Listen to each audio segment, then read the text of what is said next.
कानी बहू। किशोरी लाल जी के बेटे राघव की शादी की बात जगह जगह चल रही थी, लेकिन किशोरी लाल जी को कोई लड़की पसंद ही नहीं आती थी। और उसकी एक ही वजह थी, किशोरी लाल जी का लालची होना। उनको लड़की वालों से मोटा दहेज चाहिए था और इसी चक्कर में एक दिन वो एक बहुत पैसे वाले के घर अपने बेटे का रिश्ता लेकर पहुंचे। उस आदमी का नाम था ओम प्रकाश। देखिए किशोरी लाल जी, मेरी एक ही बेटी है और मेरी सारी संपत्ति जायदाद सब कुछ मेरी बेटी नैना का ही है। पापा, नाम से लगता है बहुत खूबसूरत होगी। कितना अच्छा नाम है ना, नैना। ओ, वैसे बात तो सही है आपकी।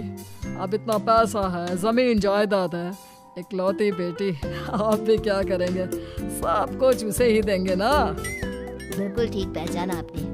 बस बेटी की शादी और सारी जायदाद उसके नाम। पापा, बिना देखे हाँ कर दीजिए ना। इतना अच्छा रिश्ता फिर कहाँ मिलेगा? माला माल हो जाएंगे हम। मैं अपनी बेटी को बुलाता हूँ। अरे नहीं नहीं नहीं नहीं, आपकी बेटी का नाम नैना है, सुनकर ही लगता है बहुत सुंदर होगी। रहने दीजिए अंकल, मैं तो आपकी बेटी के नाम से ही इतना खुश हो गया हूँ कि उसे बिना देखे शादी करने को तैयार हूँ। अब तो मैं उसका चेहरा सीधे शादी के बाद ही देखूंगा। और इस तरह राघव नैना का चेहरा नहीं देखता और उससे शादी कर लेता है। शादी के बाद अपनी सुहाग रात पर जब राघव नैना का घूंघट उठाकर देखता है तो नैना की आंखें बंद थी। कितनी खूबसूरत हो तुम नैना। जरा अपनी आंखें खोलकर मेरी तरफ देखो तो सही। नहीं, मुझे शर्म आती है। अरे, मैंने तुम्हें शादी से पहले भी नहीं देखा और अब अगर तुम आंखें खोलकर मुझे देखोगी भी नहीं तो मुझे अच्छा कैसे लगेगा? इससे पहले कि नैना अपनी आंखें खोलकर राघव की तरफ देखती, अचानक से लाइट चली गई और राघव नैना को पूरी तरह से देख भी नहीं पाया। अगली सुबह नैना राघव के लिए नाश्ता बनाकर लेकर आई। अरे ये क्या? आधा पराठा सेका हुआ है और आधा बिल्कुल कच्चा। ये तुमने क्या किया नैना? बहू, तुमने क्या आधा पराठा तवे से नीचे लटका कर रखा था, जो आधा सेका है और आधा कच्चा?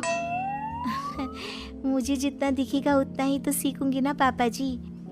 जहाँ जहाँ मुझे नजर आ रहा था वहाँ मैंने सीख लिया, जहाँ जहाँ नहीं दिखा वहाँ कच्चा रह गया होगा। इसका क्या मतलब है? ये कैसा मजाक कर रही है तुम? अरे बहू, तुमने इतना लंबा घूंघट क्यों लगाया हुआ है? देखो, हमारे घर में बहुओं को बेटी की तरह रखा जाता है और फिर तुम तो इतना सारा माल लेकर आई हो।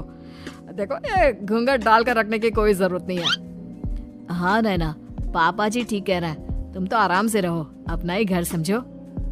नैना अचानक से अपना घूंघट उठा लेती है। अरे ये क्या पापा, नैना की तो एक आंख फूटी हुई है। नाम से नैना, लेकिन ये तो कानी बहू निकली। मेरे साथ धोखा हुआ है, धोखा। बिना दिखाए अपनी कानी लड़की मेरे संग ब्याह दी।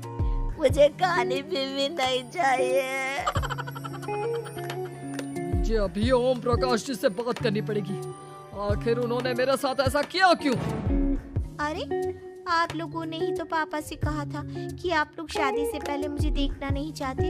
अब मेरे पापा पर क्यों इल्जाम लगा रहे हैं? अरे लेकिन उन्हें बताना तो चाहिए था ना कि तुम कानी हो, एक आंख से तुम्हें दिखाई नहीं देता। किशोरी लाल और राघव नाराज होकर ओम प्रकाश को अपने घर बुलाते हैं। पापा जी, ये आपने क्या किया? शादी से पहले बताया क्यों नहीं कि नैना की आंखों में परेशानी है? अरे, आप ही ने तो लड़की देखने से मना कर दिया था। अरे लेकिन आप बता तो सकते थे। आपको तो हमारी बेटी की प्रॉपर्टी चाहिए थी, वो भी पूरी की पूरी। अब क्या हुआ अगर उसे आधा दिखाई देता है? प्रॉपर्टी तो आपको पूरी मिल गई ना। अरे ये क्या बात हुई? मेरी शादी प्रॉपर्टी से नहीं, आपकी बेटी से हुई है। अब ये तो पहले सोचना चाहिए था। तब तो मेरी प्रॉपर्टी देखकर तुम्हारी जुबान लप लपा रही थी। लेकिन मैं कानी लड़की को अपनी बीवी बनाकर नहीं रख सकता। पापा, कुछ करिए ना आप। हाँ, करता हूँ। देखिए ओम प्रकाश जी, आप हमारे साथ ऐसा नहीं कर सकते। और तुम देखो, अगर तुमने मेरी बेटी से शादी तोड़ी ना, तो जो भी प्रॉपर्टी मैंने तुम्हें दी है वो तो पूरी की पूरी वापस ले ही लूंगा, और आधी प्रॉपर्टी तुम्हारी भी लूंगा। अरे मेरी आधी प्रॉपर्टी भला क्यों लेंगे आप? इसलिए क्योंकि मेरी बेटी को आधा नजर आता है और उसकी नजर अभी तक तुम्हारी आधी जायदाद पर ही पड़ी है। अब तुम उसे घर से निकालोगे तो कुछ तो लेकर जाएगी ना। और अगर हम आपकी बेटी को अपने घर की बहू बनाकर रखे तो? तो तुम्हारी पूरी प्रॉपर्टी तुम्हारी ही रहेगी, और जो मैंने तुम्हें दिया है ना, उसमें से बस मैं आधा लेकर जाऊंगा। अरे लेकिन अब आप अपनी दी हुई प्रॉपर्टी में से आधी वापस क्यों लेकर जाएंगे? अगर मैं आपकी बेटी को अपनी पत्नी बनाकर रखने को तैयार हूँ तो? इसलिए ताकि भविष्य में अगर तुम मेरी बेटी को धोखा दो तो उसके पास कुछ तो रहे जो पति का हो। वैसे मेरे पास तो बहुत कुछ है, लेकिन अपने पति की कोई निशानी तो उसके पास होनी चाहिए ना। अब अगर तुमने मेरी बेटी को कानी कहा तो तुम्हें प्रॉपर्टी भी कानी ही मिलेगी, पूरी नहीं। जमाए राजा। किशोरी लाल और राघव समझ चुके थे कि वो बुरी तरह फंस चुके हैं और अब उनके पास वहां से निकलने का कोई चारा नहीं है। अब समझ में आया ना, लालच बुरी बला होती है। एक तो तुम्हें प्रॉपर्टी मिली, ऊपर से बीवी मिली, उसमें तुम्हें नखरे भी दिखाने हैं। आए बड़ी, चुपचाप बैठो दोनों। कुछ दिनों के बाद नैना राघव की कार लेकर बाजार घूमने निकलती है और जब कार लेकर वापस आती है, ये क्या? एक तरफ से मेरी गाड़ी पूरी खराब हो चुकी है। लगता है तुमने मेरी गाड़ी को किसी दूसरी गाड़ी के साथ एक्सीडेंट किया है। अरे अरे कितना बड़ा नुकसान कर दिया तुमने बहू। वो क्या है ना पापा जी, मुझे एक आंख से दिखाई नहीं दे रहा था, सामने से गाड़ी आ रही थी। मुझे तो सिर्फ आधा ही दिखाई दिया और वो गाड़ी मेरी कार से रगड़ते हुए निकल गई। अब मैं क्या करूं बताओ? आप इसे ठीक कराने के पैसे कौन देगा? तुम्हारे पापा। तुमने मुझसे इस तरह से बात की? अभी रुको। नैना राघव की शिकायत ओम प्रकाश को कर देती है। देखो राघव, अब जो मेरी आधी प्रॉपर्टी तुम्हारे पास थी ना, उसमें से आधी और मैं लेकर जाऊंगा, क्योंकि तुमने मेरी बेटी को डांटा। अरे नहीं नहीं पापा जी, गलती हो गई, माफ कर दो। गलती की तो कोई गुंजाइश ही नहीं। अगली बार मेरी बेटी को डांटा तो बची हुई आधी में से आधी और ले जाऊंगा। लालच के चक्कर में हम दोनों ने बहुत बड़ी गलती कर दी बेटा। एक तो तुम्हें कानी बहू मिली और ऊपर से जो माल मिला वो भी काना।